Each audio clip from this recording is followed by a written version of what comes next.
Assalamualaikum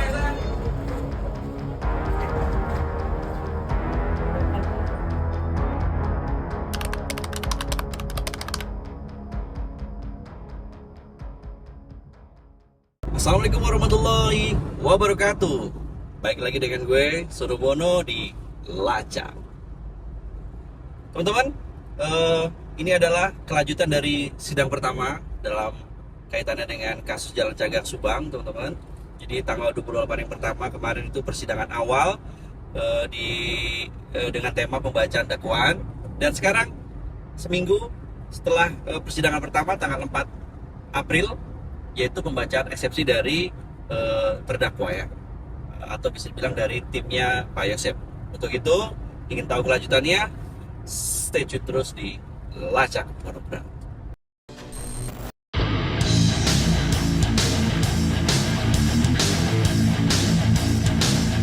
Kami Monogram Production bersama Mas Sodo Buono Official akan menghadiri sidang lanjutan kasus Rajapati Subang yang akan digelar di Pengadilan Negeri Subang.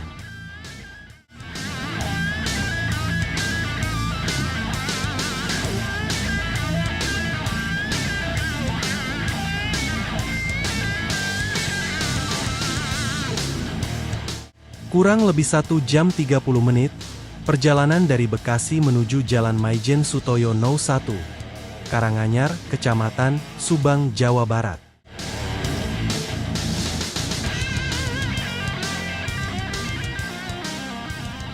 Alhamdulillah teman-teman, kita sudah keluar tol Subang dan sekarang menuju ke PN Subang.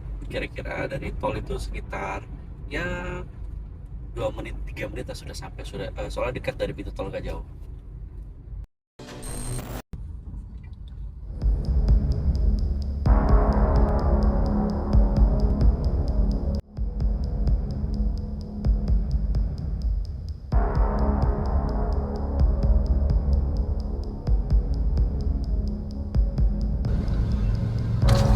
Akhirnya kami pun sampai pada jam 9.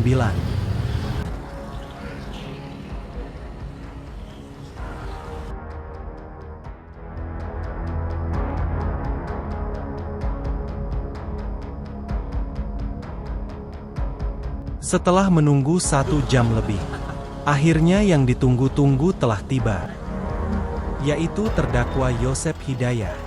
Terdakwa datang pada pukul 10.00 dengan menggunakan mobil tahanan berwarna hijau.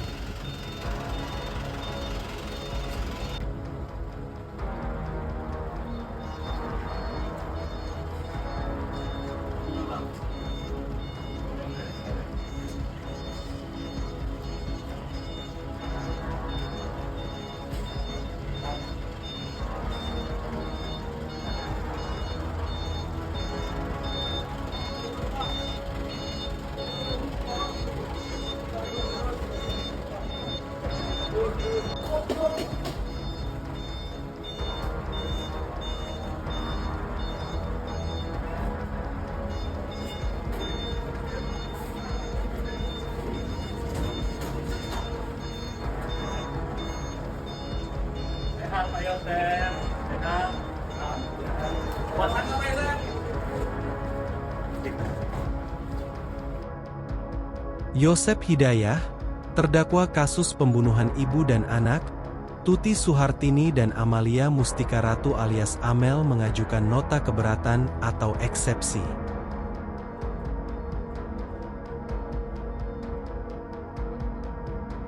Yosep menilai dakwaan yang diajukan jaksa kepadanya dinilai asal. Sidang eksepsi digelar di Pengadilan Negeri PN Subang pada Kamis, 4 April 2024. Yosep hadir dalam sidang tersebut. Menurut kuasa hukum Yosep, Rohman Hidayat, uraian dakwaan yang disampaikan oleh Jaksa Penuntut Umum, JPU, pada sidang sebelumnya dinilai asal. Sebab, dalam isi dakwaan JPU, pasal primer dan subsidiar sama dan tidak ada perbedaan yang signifikan. Untuk eksepsi yang tadi kita sampaikan berkaitan dengan surat dakwaan dari Jaksa Penuntut Umum. Tanggal 25 Maret 2024, bahwa dalam kesempatan kali ini penasihat hukum dan mengajukan nota keberatan atau eksepsi atas surat dakwaan jaksa penuntut umum seperti dalam register dimaksud. 1. Pendahuluan. Saya jelaskan bahwa uraian pasal 340 dalam dakwaan primer dengan uraian pasal 338 dalam dakwaan subsidiar itu uraiannya hampir sama karena tidak ada perbedaan yang signifikan padahal yang didakwaannya berbeda, ujar Rohman. Maka kami sampaikan keberatan hari ini yaitu tadi mengapa sampaikan jelas tidak boleh sama atau copy paste. Secara aturan tidak boleh. Rohman menjelaskan, persamaan antara dakwaan primer dan subsidiar tentu tidak boleh dilakukan karena terdapat landasan surat edaran dari Jaksa Agung.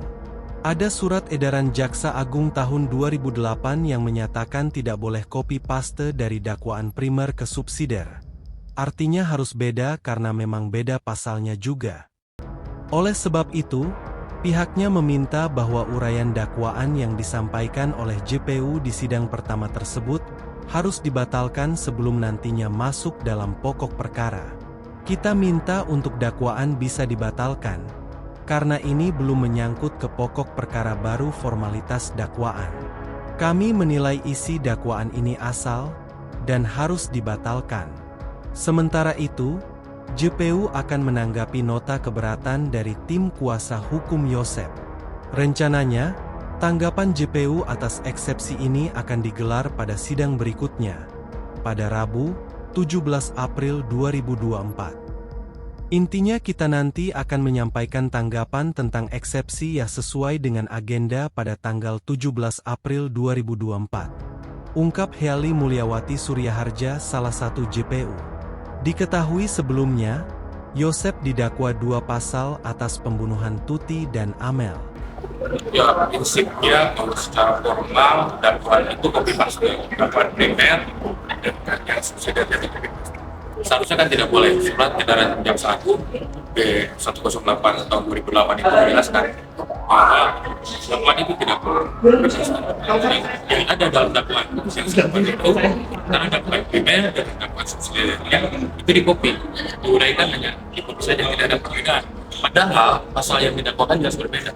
340 dan 338. Sementara uraian peristiwa perkaranya hanya dikopi saja dari dakwaan primer ke dakwaan subsidiar. Makanya kita keberatan. Secara otomatis kalau dakwaan model seperti itu kami melihat secara teoritis dan itu harus dibatalkan.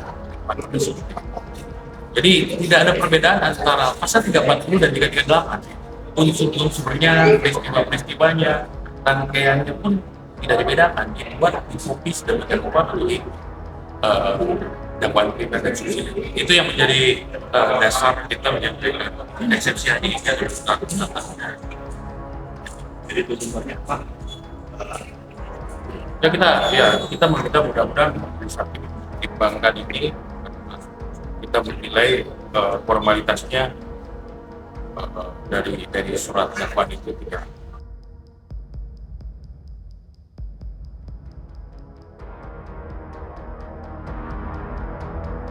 Teman-teman Monogram Production, kita sudah mengikuti persidangan dari awal sampai akhir, dan di sana telah dibacakan eksepsi dari pihak Rohman Hidayat atau pihaknya Pak Yosep.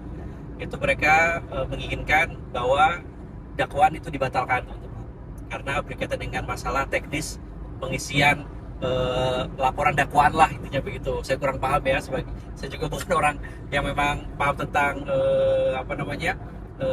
hukum gitu.